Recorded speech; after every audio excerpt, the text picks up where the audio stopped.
Hey guys, welcome back to my channel. This is Raul from Raul's Aquatics and Reptile. I know it's been a while since I dropped a video. I had a lot of things going on, so I'm about to explain to you what I've been going through in the last week and a half. First of all, if you're new to the channel, please like and subscribe to the channel, and also ding the notification bell so that way you get notified every time I put out a video. So the last time I put out a video, I was telling you guys that I was actually treating Belladonna, my Flowerhorn, who had actually tried to jump out of the tank and injured his head. Well, I've got sad news. About maybe 3 days into the treatment, he tried to once again jump out of the tank again. I wasn't home. If you guys remember, I had tasked my son on doing the water changes on the 7-day treatment that I had him on. Well, roughly around the 3rd or 4th day, I was out on the road. My son was doing the water change, and as he was doing the water change or getting ready to start doing the water change, he noticed Belladonna made another attempt to try to jump out of the tank, and he hit himself so hard this time that he looked like he disorientated himself and was swimming upside down. My son, of course, ran into the kitchen and notified my wife and notified my daughter, and they instantly FaceTimed me and showed me his condition. It sucks because I wasn't home when this happened, and I really was like stressed out. So I kept calling back every hour on the hour. I told him to get and put some stress code in there so that way he can calm down, so he wouldn't be so stressed. And I just told him to keep an eye on him. You know, my son kept going in the tank, trying to flip him over so he would swim correctly. He wasn't. He was swimming upside down. He kept floating down to the bottom of the tank. I instantly went online and tried to research what I can do, and I couldn't find any forum or anything to help me with what to do with him, let alone I wasn't home, so that was very tough. So I went to sleep stressed out. My daughter was so stressed out that she actually went to sleep crying in my room with her glasses on, everything. She normally sleeps in the bedroom, but in her room where Belladonna's tank is, she could not look at him swimming upside down. She got real frantic, went in the room. I kept calling back every hour on the hour, asking my son, hey, what's going on? FaceTiming him, checking out to see how he was doing. His condition wasn't getting any better. He was still floating up and down. He was still responsive, and every time he touched him, he would swim around. But it looks, you know, I don't know. I'm not a fish doctor, but he definitely looked like he either gave himself a concussion, if that even exists. But he was definitely disorientated and definitely did some damage. He wasn't bleeding, but you definitely know that this time he hit himself so hard that he was upside down. So that night, because I was so stressed out, I was having all these crazy dreams. It's crazy how you get attached to these animals and how they have an effect on you. So I kept having these crazy dreams that he was alive, and when I woke up in the morning time, I woke up to a text message. My daughter had woke up early the next morning to go to school, and she texted me and said, Papi, the fish died. I felt so bad about the situation. It ruined my whole day. I actually was so upset because remember, earlier, maybe about a week before that, my crawfish had passed away. My favorite crawfish passed away, and then a couple of days later after that, Belladonna passes away on me. So I was so upset, so stressed out. My anxiety was killing me. I was all over the place. Mind you, I'm not home. I'm driving over the road. So I had a bunch of crazy thoughts going through my mind. I actually thought about giving up the hobby. I was so frustrated. But you know, after talking to a lot of people and talking to family, they was like, listen, man, we're really excited about you doing what you're doing. We like watching your videos. Don't give up. Things like that happen. You know, I reached out to a couple of the friends. They told me don't worry about it. Just keep your head up. You know, things like that happen. People that were in the fish game were telling me, hey, I've been attached to a certain fish and they've passed away for whatever reason. You know, I started coming down on myself because I was like, man, you know, what did I do wrong? And in actuality, I didn't do anything wrong. I mean, he was healthy. Everybody knows. Watching him on my videos that I post on Instagram, he was doing very well.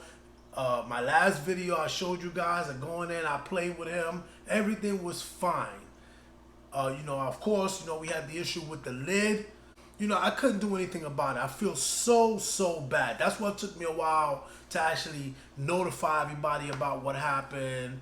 I feel so bad. Today I actually finished emptying out his tank, you know, taking apart the canister filter.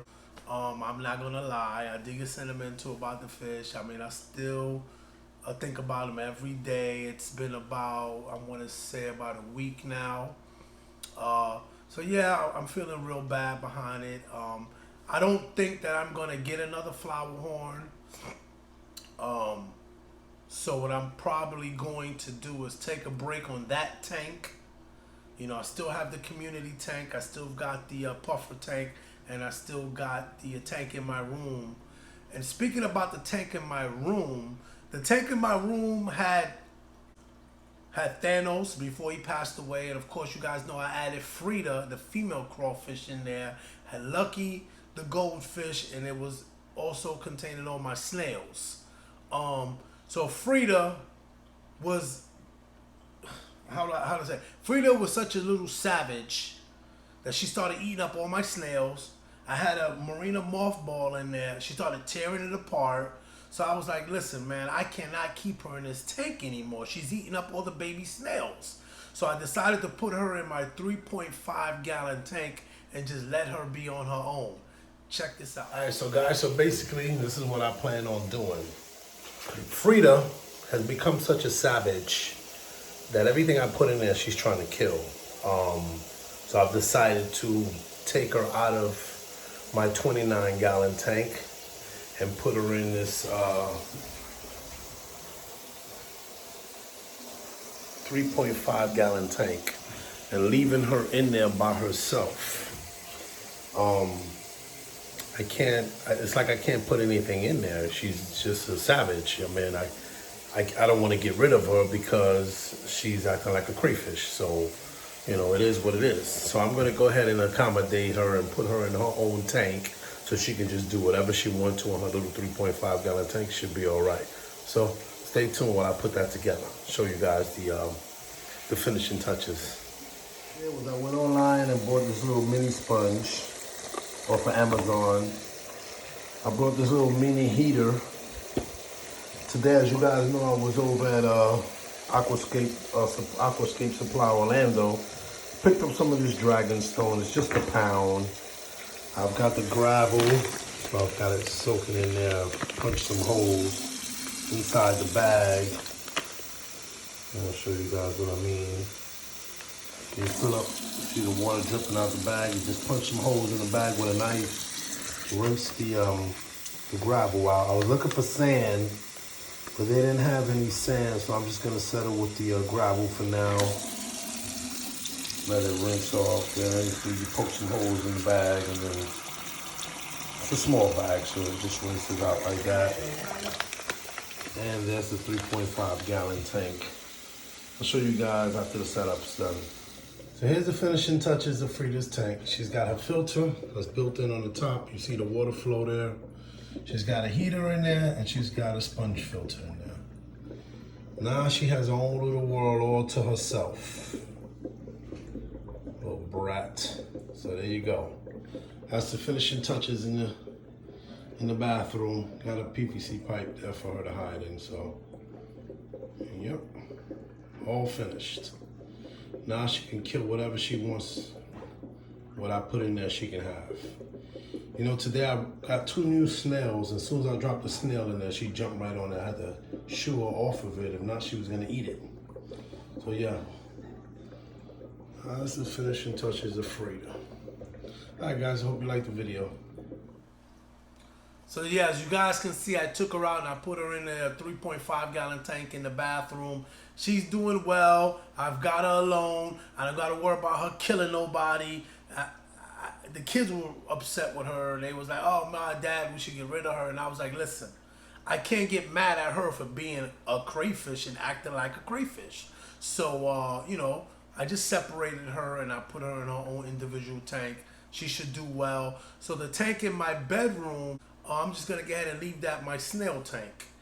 Currently, it has a pleco, lucky, the goldfish, and all my red races, nerite, tiger stripe, zebra stripe, snails. Of course, my mystery snails. I added some baby snails in there the other day. And I also have the Monte Carlo 20-gallon long growing out on me. Maybe adding like 5 gallon a week until I fill it all the way up.